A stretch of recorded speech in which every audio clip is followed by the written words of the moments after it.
Bismillahirrahmanirrahim. Assalamualaikum warahmatullahi wabarakatuh. Apa kabar semuanya? Semoga kita semua dalam keadaan sehat, tanpa kekurangan suatu apapun, dan masih semangat dalam mengikuti pembelajaran jarak jauh. Nah, pada video kali ini kita akan kembali mengulas materi tentang fungsi kuadrat. Nah, sebelumnya kita sudah melakukan latihan mandiri bagaimana cara menggambar grafik fungsi kuadrat. Nah, sekarang kita lihat di sini ada sebelah kanan itu ada koordinat kartesius ya. Sebelumnya sudah kita bahas ini di kelas 8 ya. Jadi pada koordinat kartesius itu terdiri dari dua sumbu, ada sumbu x dan sumbu y. Jadi yang mendatar ini adalah sumbu x, kemudian yang tegak lurus ya ini adalah sumbu y. Kemudian pada sebelah kiri untuk sumbu x itu terdiri dari bilangan-bilangan negatif. Ya, kemudian untuk yang bawah ini untuk y-nya juga terdiri dari bilangan-bilangan negatif.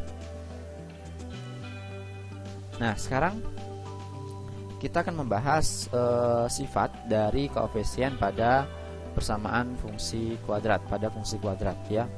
Nah, bentuk umum dari fungsi kuadrat itu kan sama dengan y sama dengan ax pangkat 2 ya kan, ditambah bx ditambah dengan c.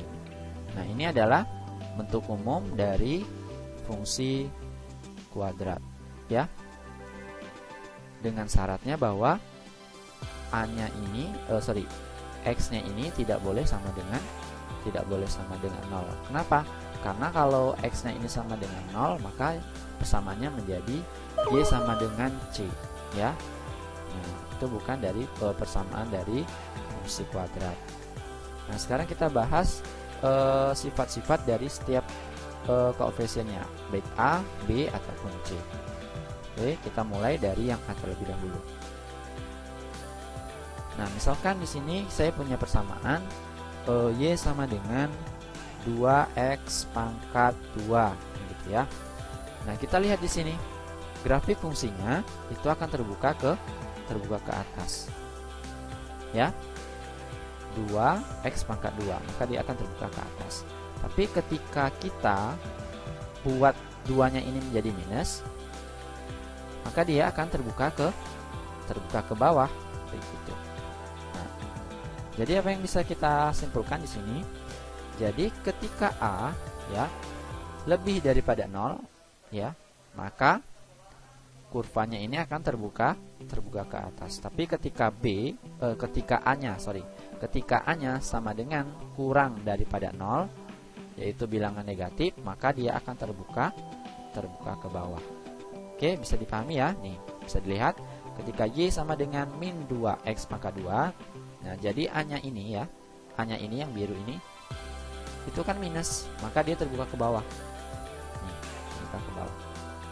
Tapi ketika kita ganti dia menjadi plus ya, x-nya minusnya kita hapus, maka dia akan terbuka ke atas ya, terbuka ke atas.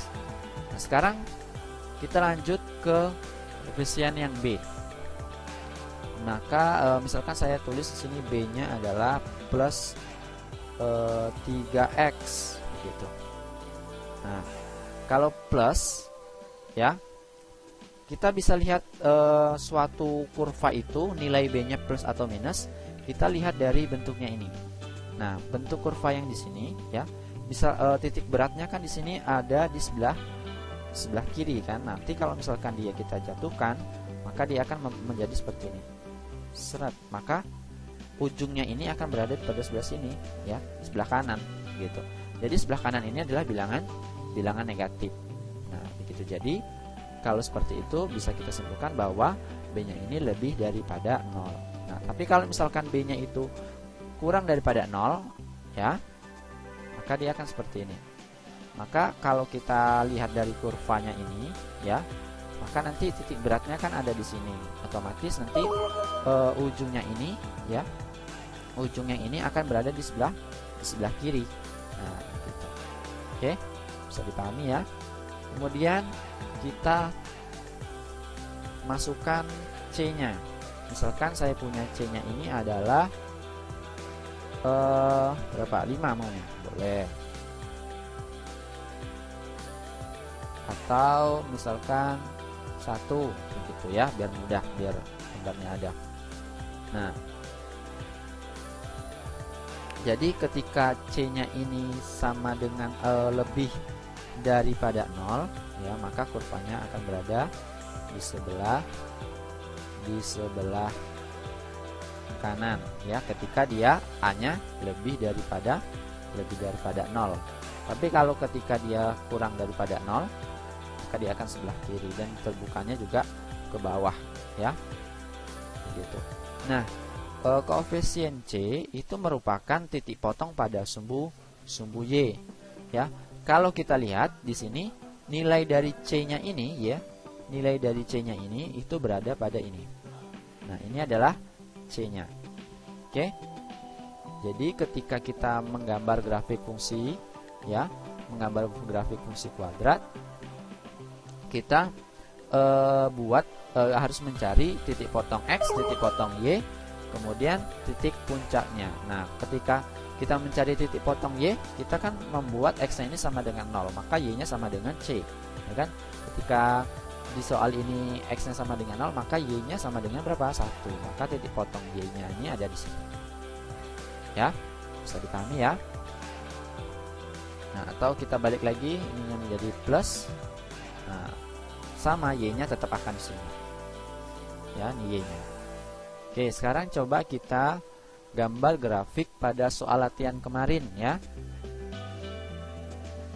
Nah, soal latihan kemarin itu kan soalnya adalah fungsinya X pangkat 2 ya kan, ditambah dengan dikurang dengan 5 ya.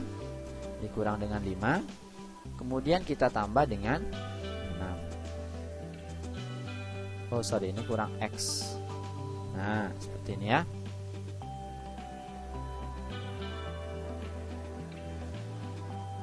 Oke. Besarin aja kali ya. Nah, ini ya. Nah, sebelum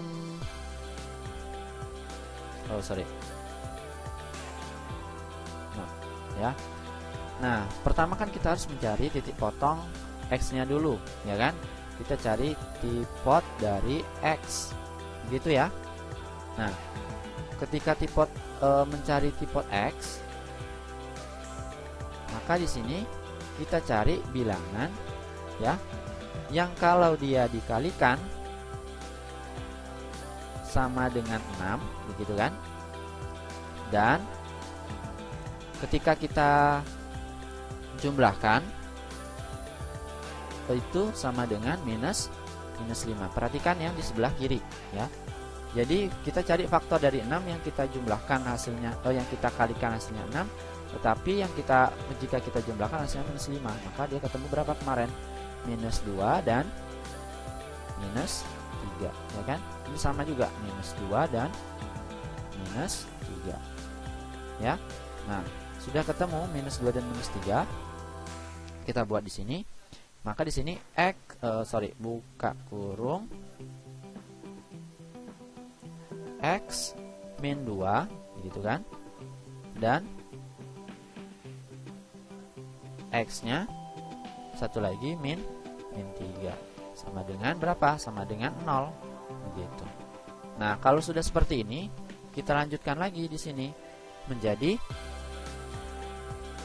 X kurang 2 sama dengan 0 ya. Jangan perhatikan dulu kurva yang sebelah kanan, kita fokus ke yang tulisan ini ya kan. Nah, maka ini akan menjadi, kita koma saja ya, X sama dengan plus 2 ya kan, ditambah dengan 0. Karena kenapa menjadi plus 2? Karena min 2-nya ini pindah ruas ke kanan ya, maka menjadi plus 2. Maka nilai dari X itu sama dengan berapa? Sama dengan 2. Nah, kemudian untuk mencari X yang kedua sama saja seperti ini. Berarti nilai dari X yang kedua itu adalah 3 ya, karena minus 3-nya ini pindah ruas gitu. Oke, bisa dipahami ya untuk yang mencari titik potong terhadap sumbu X-nya. Sekarang kita cari lagi titik potong terhadap sumbu Y. Nah, ketika kita mencari titik potong terhadap sumbu Y ya, maka X-nya itu harus sama dengan 0, gitu kan? Nah, ketika X-nya sama dengan 0, maka Y sama dengan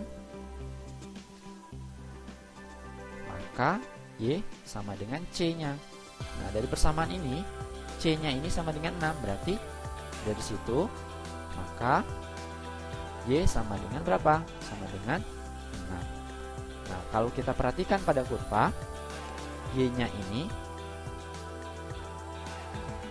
ada pada angka 6 di sini. Oke, ini ya. Ini Y-nya. Y-nya sama dengan 6. Kemudian untuk X1-nya di sini. Ini X1 2,0, ini X2-nya sama dengan 3,0 yang di atas ya.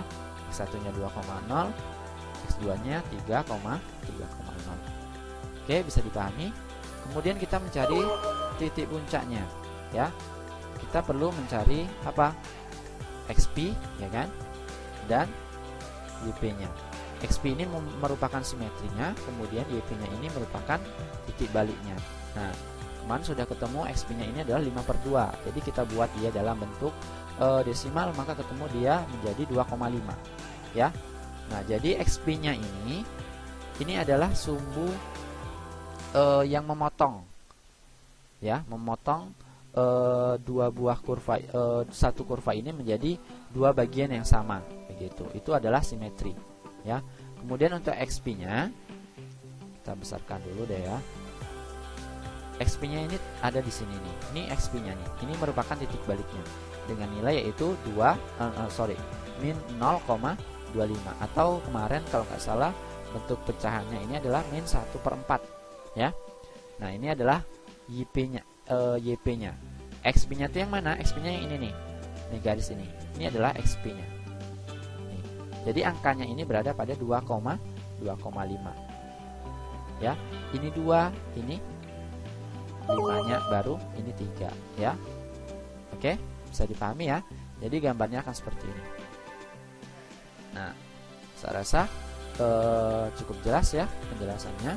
Kalau misalkan ada yang mau ditanyakan, boleh di grup WA atau boleh juga melalui komentar. Tapi akan lebih baik biar cepat terbalas di grup WA saja ya, atau boleh japri juga. Oke. Saya Assalamualaikum warahmatullahi wabarakatuh.